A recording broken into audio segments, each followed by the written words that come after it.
کہیں ایسا نہ ہو جو میں نے ٹکٹ کرائی ہے اس میں بھی گڑبڑ ہو جائے، جرمانہ پڑ جائے، میرے پاس کوئی ثبوت بھی ہے کہ نہیں ہے ٹکٹ کا، اور 100 طرح کی چیزیں.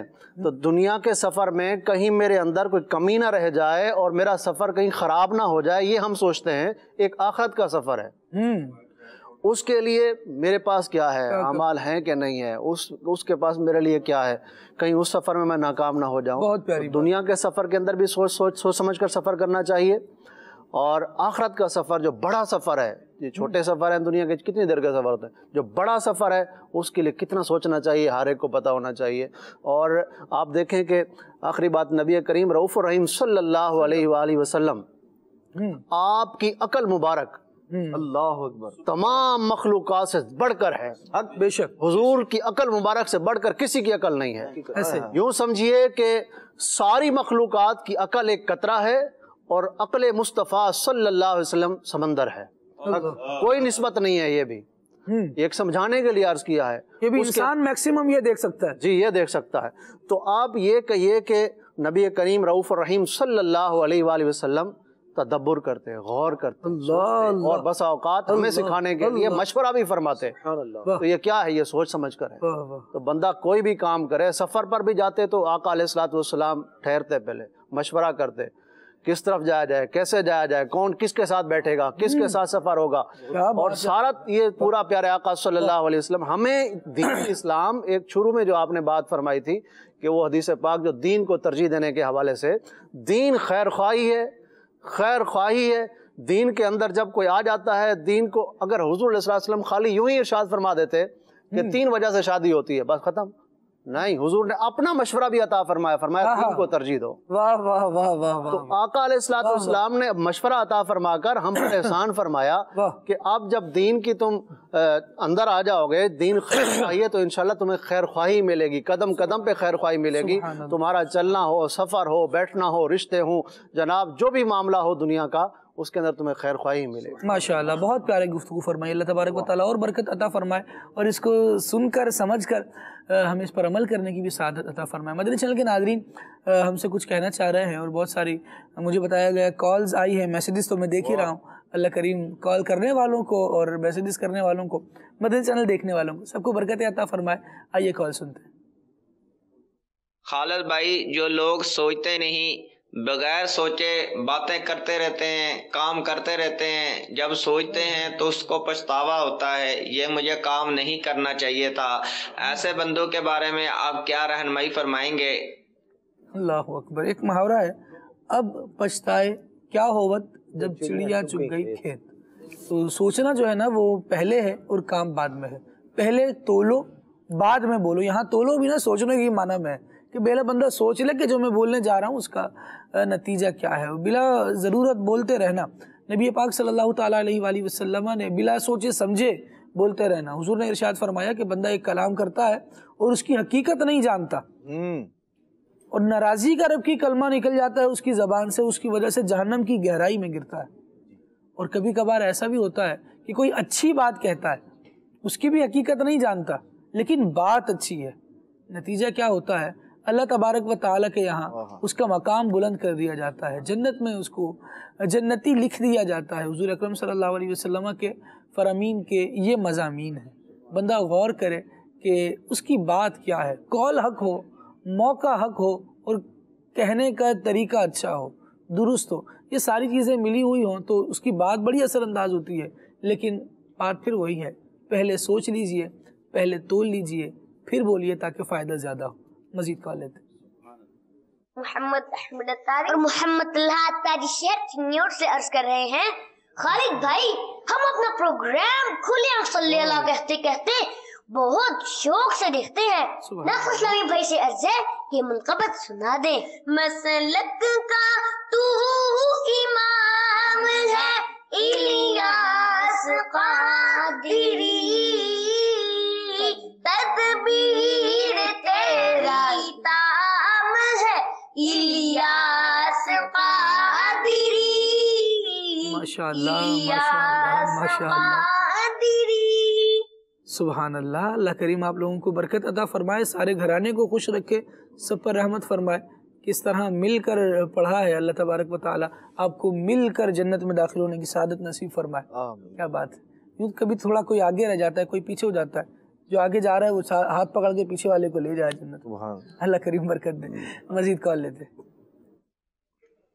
میں سجاد علی بات کر رہا ہوں لڑکانہ سے، اور ماشاءاللہ بہت ہی پیارا سلسلہ کھلے آنکھ صلی اللہ کہتے کہتے اپنی بہاریں لٹا رہا ہے، اور آج موضوع بھی بہت ہی پیارا ہے. سوچ سمجھ کر نعت خوان بھائی سے ہماری یہ گزارش ہے کہ یہ والا کلام سنا دیں. کب گناہوں سے کنارہ میں کروں گا یا رب، نیک کب ہے میرے اللہ بنوں گا یا رب. ماشاءاللہ جی، آپ نے کلام سنایا، اللہ کریم آپ کو برکت دے، اور اس مناجات میں آگے جو کی گئی ہیں دعائیں رب العالمین وہ بھی ہمارے حق میں قبول فرمائے. واہ. مزید کر لیتے ہیں. نعت خان اسلامی بھائی سے عرض ہے کہ یہ کلام سنا دیجیے. حضور ایسا کوئی انتظام ہو جائے، سلام کے لیے حاضر غلام ہو جائے. سبحان اللہ. مزید کر لیتے ہیں. جی ماشاءاللہ بہت اچھا سلسلہ ہے. ہم سمجھ کر کے ایک نعت کی فرمائش کرنا چاہتے ہیں. بلا لو یا رسول اللہ، یہ نعت سنا دیں. سبحان اللہ سبحان اللہ.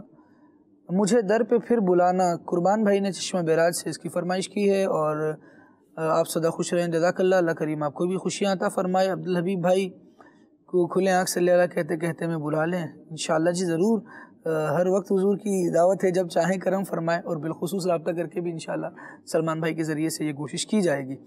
اچھا جی، کملی والے محمد یہ کلام سنا دیں. سبحان اللہ. اور شاہ زیب بھائی شب معراج کے حوالے سے کلام سنا دیں. واہ جی واہ، کیا بات ہے. اچھا جی، یہ نعت سنا دیں. مسکرانا میرے حضور کا ہے، سنتے ہیں کہ محشر میں صرف ان کی رسائی ہے. اس کلام کی بھی فرمائش ہے. اچھا جی، اور ٹاپک آج کا بہت اچھا ہے. جزاک اللہ. اللہ کریم آپ کو برکت دے جی. اور ان کی فرمائش ہے شالا وسدہ روے تیرا سونا حرم، سونا حرم. ٹھیک ہے جی. سوال بھی آیا ہوا ہے، انشاءاللہ اس کو بھی لیتے ہیں. اور میری عزت تیرے نادے سہارے یا رسول اللہ، پھر اٹھا ولولائے یاد مغیلان عرب. ماشاءاللہ بہت پیارے پیارے کلاموں کی فرمائشیں ہیں، جن کے میسیجز پڑھ لیے گئے چلیں پڑھ ہی لیے گئے، اور جن کے نہیں پڑھے گئے وہ معاف فرمائیے گا. اللہ کریم آپ سب کو برکتیں عطا فرمائے. کال تھوڑی سی مزید لیتے ہیں اور اس کے بعد شاہزیب بھائی کی طرف بڑھیں گے. جی خالد بھائی ماشاءاللہ آپ کی آمد مرحبا.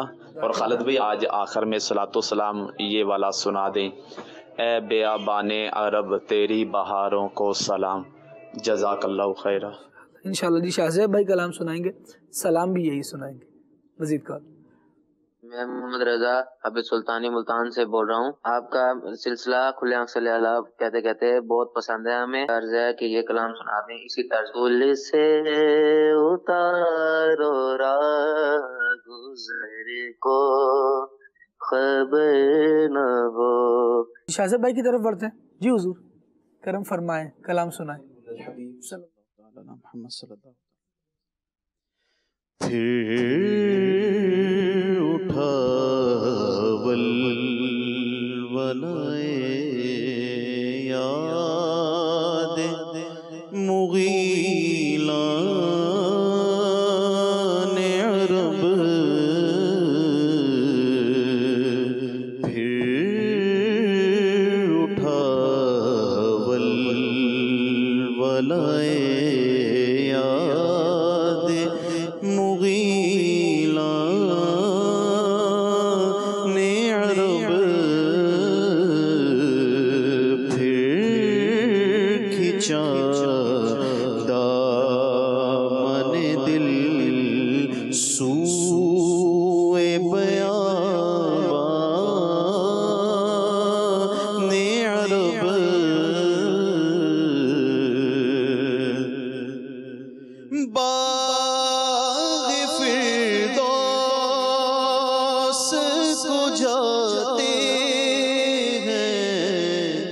ہزاران عرب باغ فردوس کو جاتے ہیں ہزاران عرب ہائے صحرائے عرب ہائے بیابان عرب ہائے صحرائے عرب ہائے بیابان عرب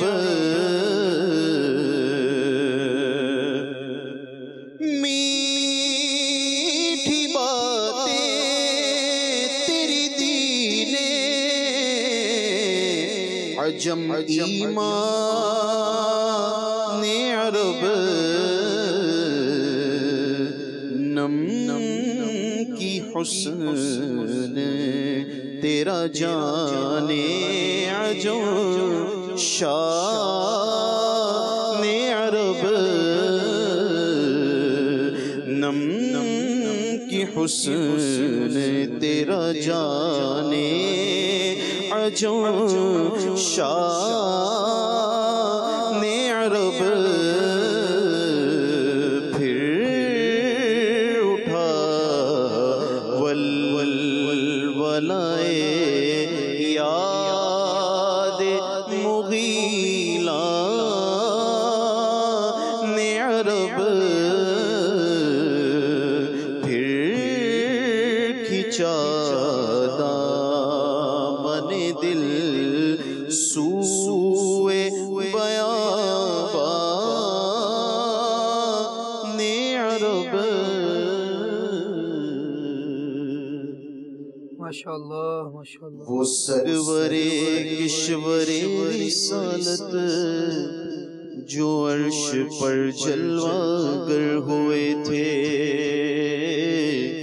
وہ سرور کشور رسالت جو عرش پر جلوہ گر ہوئے تھے، نئے نرالے طرب کے سامان عرب کے مہمان کے لیے تھے. بہار ہے شادیاں مبارک، چمن کو آبادیاں مبارک، ملک فلک اپنی لے میں یہ گھرانا دل کا بولتے تھے.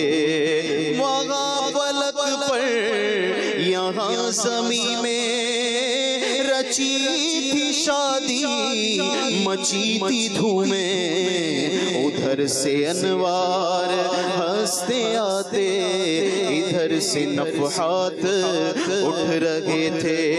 یہ چوٹ پڑتی تھی ان کے رخ کی کہ عرش تک چاند نیتی چھٹکی. وہ رات کیا جگ مگا رہی تھی، جگہ جگہ نسب آئی تھے.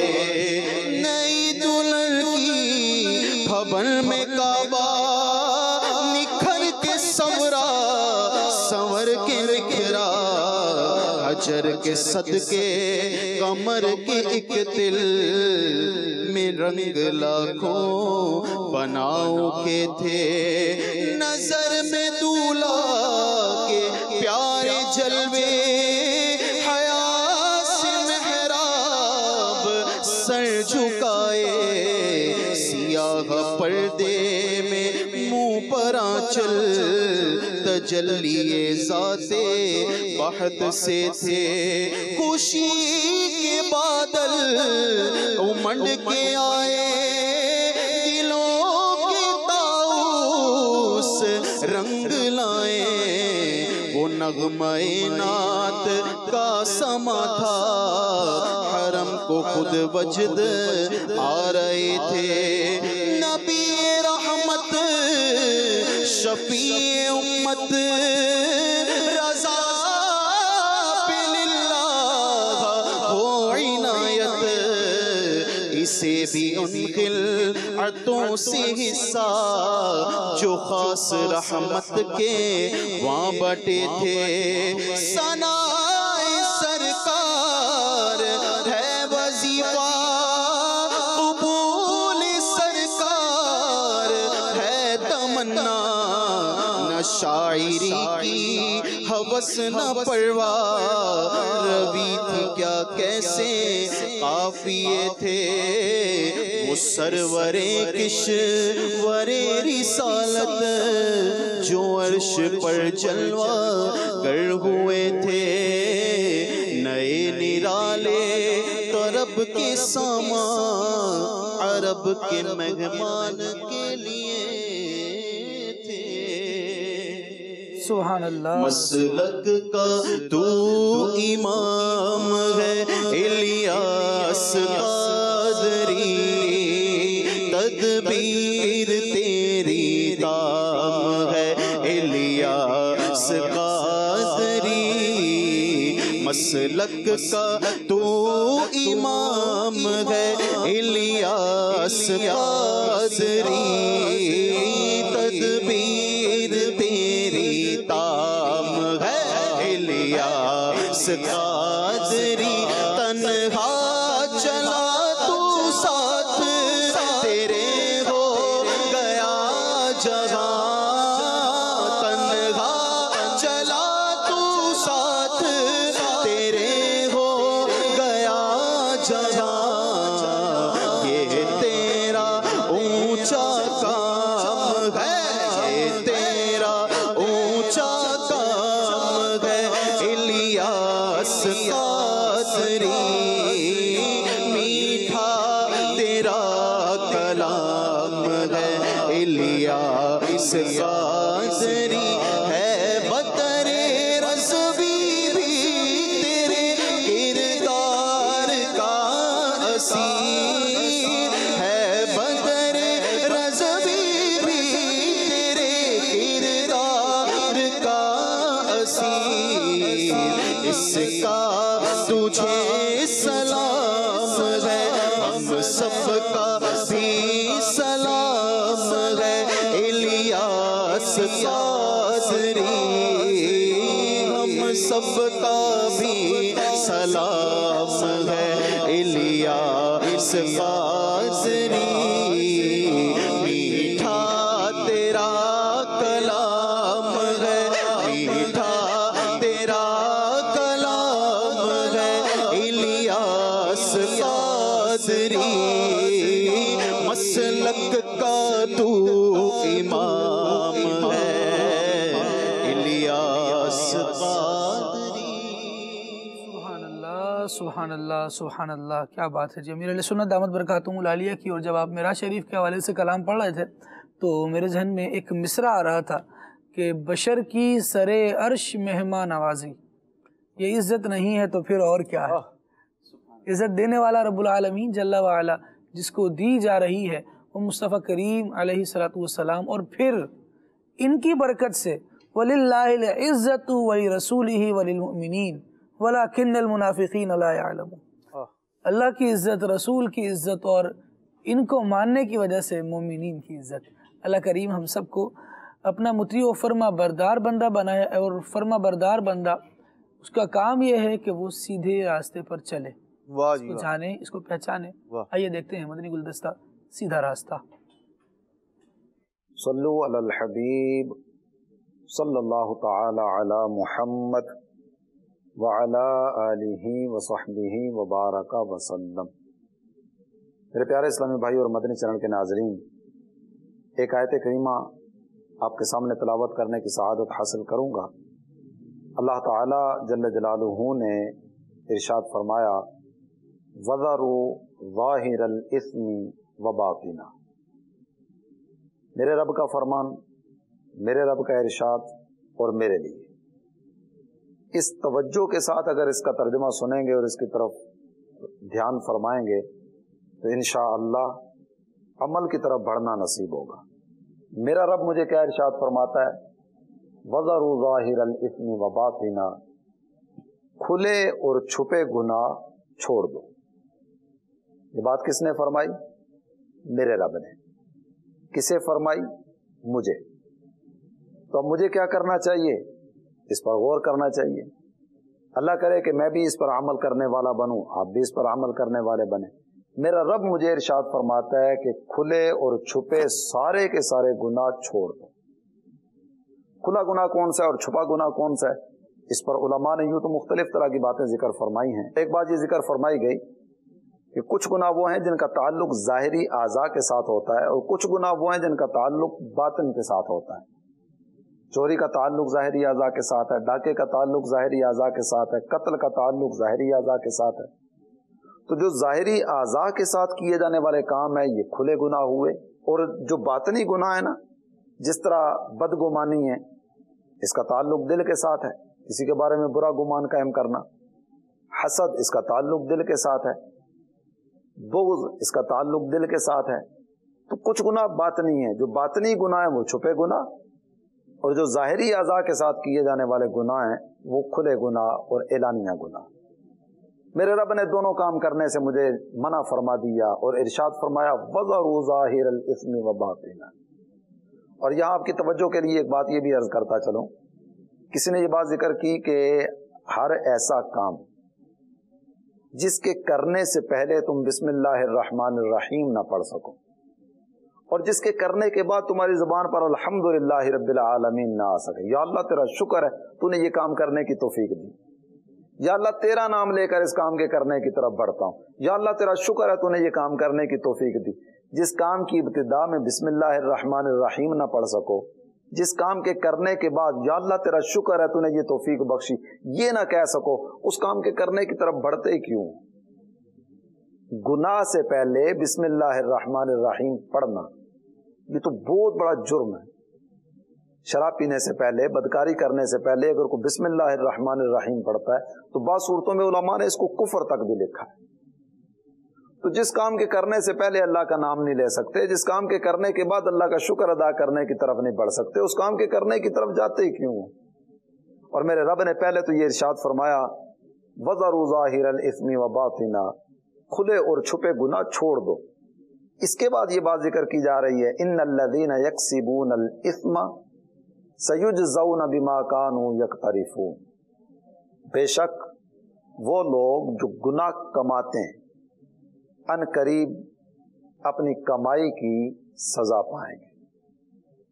گناہ کرنے والا، نافرمانی کرنے والا، فسق و فجور کی طرف قدم بڑھانے والا، اپنے رب کو ناراض کرنے والے کام کرنے والا، یہ اپنے گناہ کا انجام دیکھے گا۔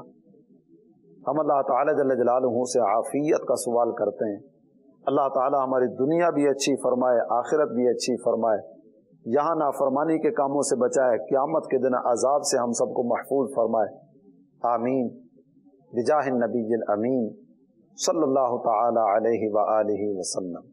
صلو علی الحبیب صلی اللہ تعالی علی محمد وعلی آلہ وصحبہ وبارک وسلم۔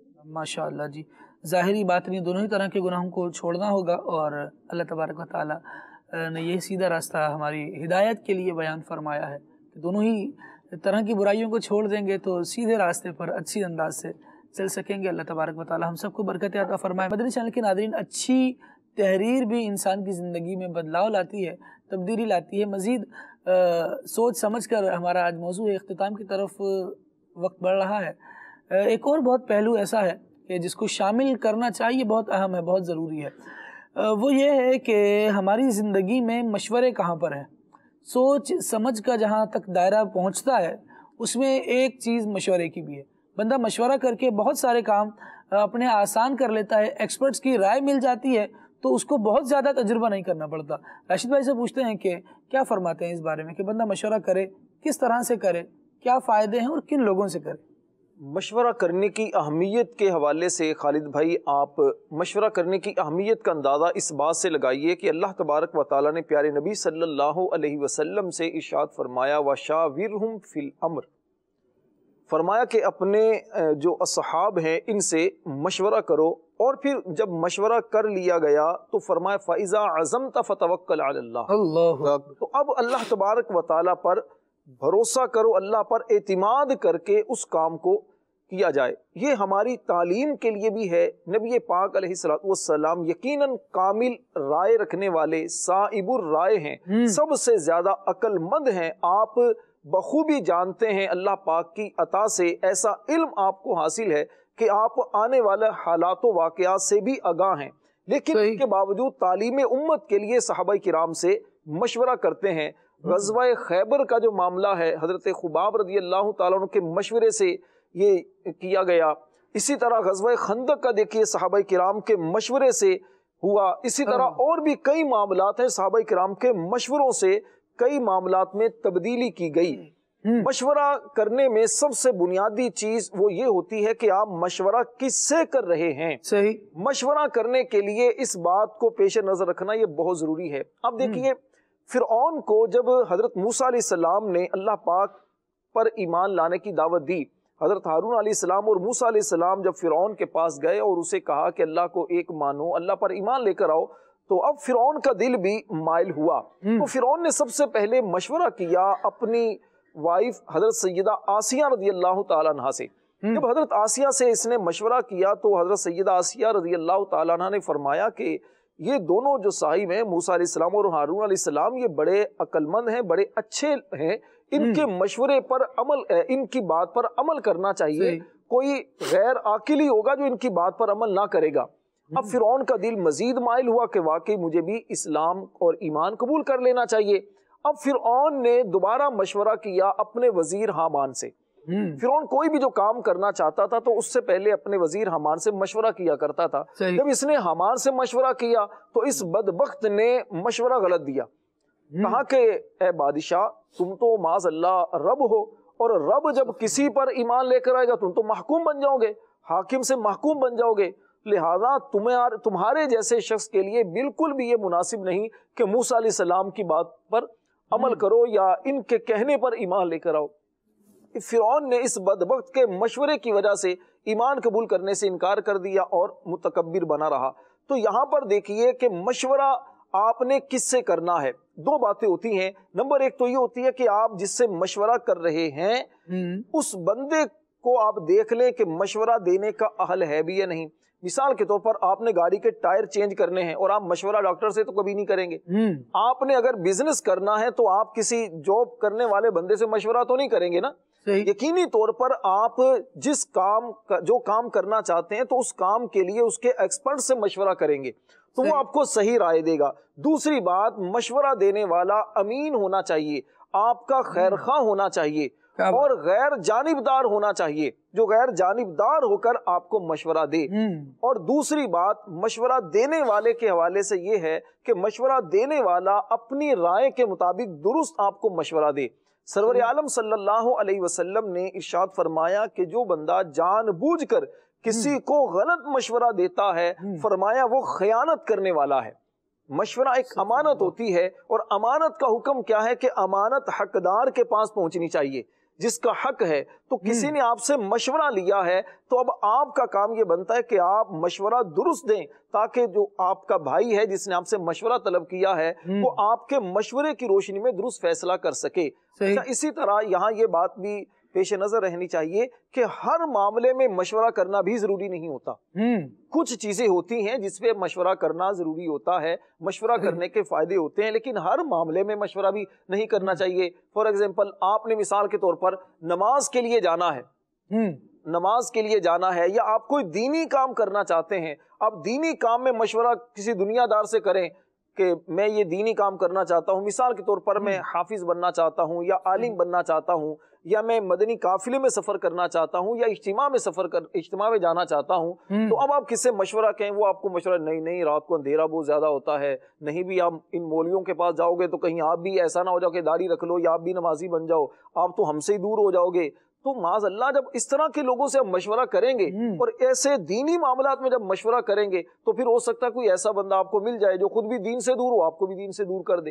تو سوچ سمجھ کر آپ نے مشورہ کرنا ہے، اور کس سے مشورہ کرنا ہے اس کا بھی سوچ سمجھ کر آپ نے انتخاب کرنا ہے۔ کیا بات ہے، بہت پیاری بات کہی۔ اور ساتھ ایک بات اور عرض کروں کہ بن مانگے مشورہ دینا بھی نہیں ہے، جو بن مانگے مشورہ دیا جاتا ہے وہ بھی اپنی وقعت کھو دیتا ہے، اور جس کا مشورہ، یہ بھی یاد رکھنے کی بات ہے کہ مشورہ جس سے لیا جا رہا ہے نا، وہ راشد بھائی نے بھی اس بات کو بیان فرمایا، میں مزید اس کو انڈوز کرتا ہوں کہ جس سے مشورہ لیا جا رہا ہے وہ آپ کا خیر خواہ ہونا چاہیے، وہ آپ کا بھلائی چاہنے والا ہونا چاہیے۔ دنیا جہان میں تو ہمیں یہ فکر ہوتی ہے کہ بہت سارے معاملات میں یہ فکر ہوتی ہے کہ ہمیں وہ مشورہ دے جو بہت زیادہ جناب میرا خیر خواہ ہو اور میری بھلائی کی ہی بات کرے، لیکن کبھی کسی پر غصہ آیا ہو نا تو اس کے بارے میں جو شخص جو مشورہ دے اس کا مشورہ قبول ہوتا ہے۔ پھر جو لڑانے والے افراد ہوتے ہیں نا، وہ کیا کرتے ہیں کہ اس کے خلاف بھڑکانے کا مشورہ دیتے ہیں، بھڑکا دیتے ہیں، اور نتیجہ کیا ہوتا ہے، آپ جا کے انہوں نے بھڑکایا، آپ جا کے بھڑ گئے، نتیجہ یہ ہوا کہ دو بھائیوں میں ہی جنگ شروع ہو گئی، اور مشورہ دینے والا تماشا بھی دیکھ رہا ہے اور خوشی کا اظہار بھی کر رہا ہے۔ تو ایسے افراد سے مشورہ کیا جائے جو دین دار ہوں اور امانت دار ہوں۔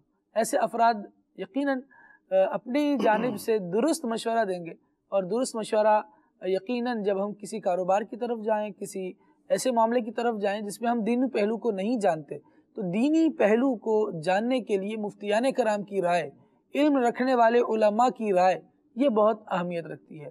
الحمدللہ مبلغین اور مفتیان کرام وقتاً فوقتاً ہماری رہنمائی فرماتے ہیں اور مختلف امور پر علم شریعت اور احکام شریعت ہمیں بتا رہے ہوتے ہیں۔ مفتی محمد قاسم عطاری دامت برکاتہم العالیہ کا بہت سارے سلسلے ہیں، تفسیر قرآن، آپ نے مکمل قرآن پاک کی تفسیر ریکارڈ کروائی ہوئی ہے، وہ ہم کس طرح دیکھ سکتے ہیں، کیسے ہم تک پہنچ سکتی ہے، اور ان کی باتوں سے ہم کس طرح اپنے معاملات میں رہنمائی حاصل کر سکتے ہیں۔ ایک چھوٹا سا پرومو ہے ہمارے پاس، آئیے اس کو دیکھیے اور دیکھیں گے کیا سیکھنے کو ملتا ہے۔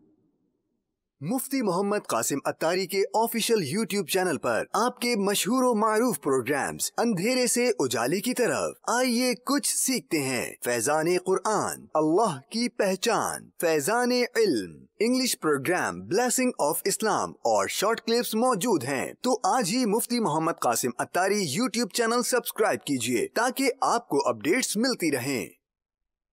سبحان اللہ، یقیناً جی، چینلز اگر سبسکرائب کیے ہوں گے یوں مفتیان کرام کے، تو جو کرنٹ ایشوز پر بسا اوقات رہنمائی ہمیں مل رہی ہوتی ہے کہ یہ مسئلہ آج کل چھڑا ہوا ہے، مفتی صاحب وقتاً فوقتاً اپنے آفیشیل پیج سے لائیو بھی کر رہے ہوتے ہیں، جس میں آپ کے سوالات کے جوابات بھی دے رہے ہوتے ہیں۔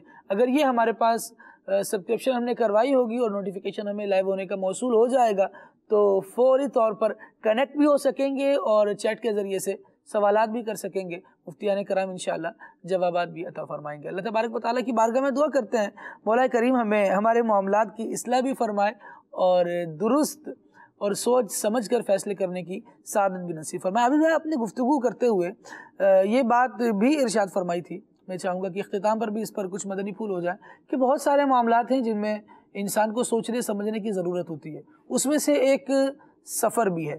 سفر اگر ہم یہ سمجھیں کہ آخرت کا ہے تو کیا سوچے بندہ، اور ایمان کی فکر کے حوالے سے کچھ اگر گفتگو فرمائیں۔ اتنا سارا وقت بندے کے پاس ہوتا ہے، تھوڑی دیر کے لیے کبھی وقت نکال لے اور خود بیٹھ جائے اور خود اپنے آپ کو مخاطب کرے اور سوچے کہ میں جس طرح زندگی گزار رہا ہوں، آج ہی مجھے موت ابھی آ جائے تو میرا کیا بنے گا، اور میں آخرت کی کس قدر تیاری کر رہا ہوں، میں نیکیوں سے کس قدر جی چرا رہا ہوں۔ اور پھر اس طریقے سے جب وہ سوچے گا اور عمل کی طرف آگے بڑھے گا تو انشاءاللہ تعالیٰ اللہ تبارک و تعالیٰ کی رحمت خاص اس کے ساتھ ہوگی۔ اور اس کے لیے امیر علیہ سنت نے 72 نیک کام، جس کے پہلے نام مدنی نماز، نیک اعمال، یہ عطا فرمایا ہے۔ آخرت کی تیاری کے حوالے سے بڑا بہترین ہے، سوالاً جواباً، ہر ایک کو عمل کرنا چاہیے، خالی دعوت اسلامی والوں کے لیے نہیں ہے، ہر مسلمان کے لیے یہ، سبحان اللہ، اس پر عمل کریں، انشاءاللہ تعالیٰ آخرت کی بہتری کی سوچ بنتی چلی جائے گی۔ اور ایمان کی فکر سب سے بہت اہم اور بنیادی چیز ہے۔ آخرت کی کامیابی کے لیے ایمان بہت اہم ہے، بہت اہم ہے، بہت اہم ہے۔ ایمان ہی سے اللہ تبارک و تعالیٰ کا قرب نصیب ہوتا ہے، اس کی رضا نصیب ہوتی ہے، ایمان ہی سے جنت کا داخلہ ہوگا۔ اللہ تعالیٰ ہمارا ایمان پر خاتمہ نصیب فرمائے۔ دنیا کے معاملے میں ایک چھوٹی سی بات آخری عرض کروں گا کہ خرچ کرنے کے معاملے میں لوگ سوچتے سمجھتے نہیں ہیں۔ جیسے کوئی تنخواہ والا ہوتا ہے یا کاروبار والا ہوتا ہے، کبھی بھی کاروبار کے حالات ڈاؤن ہو سکتے ہیں، وہ تو سمجھ رہا ہوتا ہے کہ اب بہت فراوانی ہے اور خرچ کے اندر وہ بالکل بے دریغ خرچ کرتا چلا جاتا ہے۔ یا تنخواہ والا ہے اور مہینے کے شروع میں وہ اتنا خرچ کر دیتا ہے ہر چیز میں، اور مہینے کے آخر میں جناب وہ کہتا ہے جی اب تو یوں ہو بیٹھا ہوا ہے۔ تو خرچ کے معاملے میں بھی سوچ سمجھ کر خرچ کریں۔ قیامت میں پوچھا جائے گا کہاں سے کمایا، کہاں خرچ کیا۔ تو اس لیے دنیا کے معاملے میں بھی ہمیں دیکھنا چاہیے کہ کہاں میں خرچ کر رہا ہوں، کہیں ایسا نہ ہو قیامت دن مجھے یہ سوال پھنسا دے۔ اس لیے ایک تو دنیا کی پریشانی سے بچنے کے لیے، اور دوسرا آخرت دن اس کا جواب دینا ہوگا، اس کے لیے ہمیں اس کو سوچ سمجھ کر کرنا چاہیے، سوچ سمجھ کر آگے بڑھنا چاہیے۔ عدنان چشتی بھائی سے آج کے سلسلے کی آخری بات۔ خالد بھائی، سوچ اور فکر کا ذہن ہونا چاہیے کہ مجھے جو ہے معاملات کے اندر غور فکر کرنا ہے، سوچ سمجھ کر فیصلے کرنے ہیں۔ تو انشاءاللہ الرحمن جب یہ ذہن بن جائے گا تو پھر بندہ بہت سارے معاملات کے اندر غلطیوں سے بھی بچے گا اور انشاءاللہ الرحمن فائدہ بھی حاصل ہوگا اس کو۔ تو سوچ فکر کا ذہن ہونا چاہیے کہ مجھے کام سوچ سمجھ کر کرنے ہیں۔ بالکل جی، اللہ کریم ہم سب کو سوچ کو وسعت بھی نصیب فرمائے، سوچ صحیح سمت میں کام کرتی رہے۔ اللہ تبارک و تعالی زوال نعمت سے، عافیتوں کے پھر جانے سے ہم سب کو محفوظ فرمائے۔ اختتام پر دعا کر لیتے ہیں۔ سبحانک اللہم و بحمدک، اشہد ان لا الہ الا انت، استغفرک و اتوب الیک۔ صلاۃ والسلام۔ اے بیابان عرب تیری بہاروں کو سلام، تیرے پھولوں کو تیرے پاکیزہ ہاروں کو سلام، تیرے پھولوں کو تیرے پاکیزہ ہاروں کو سلام، جبل نور و جبل طور ان کے غاروں کو سلام، نور برساتے پہاڑوں کی قطاروں کو سلام، نور برساتے بہاروں کی قطاروں کو سلام، حجر اسود باب میزا بو مقام ملتزم، حجر اسود باب میزا بو مقام ملتزم، اور غلاف کعبہ کے رنگی نظاروں کو سلام، اور غلاف کعبہ کے رنگی نظاروں کو سلام، غسل کعبہ کا بھی منظر کس قدر پر کیف ہے، جھوم کر کہتا ہے عطار ان نظاروں کو سلام، جھوم کر کہتا ہے عطار ان نظاروں کو سلام، اے بیابان عرب تیری بہاروں کو سلام، پھولوں سی مسکراتی صبح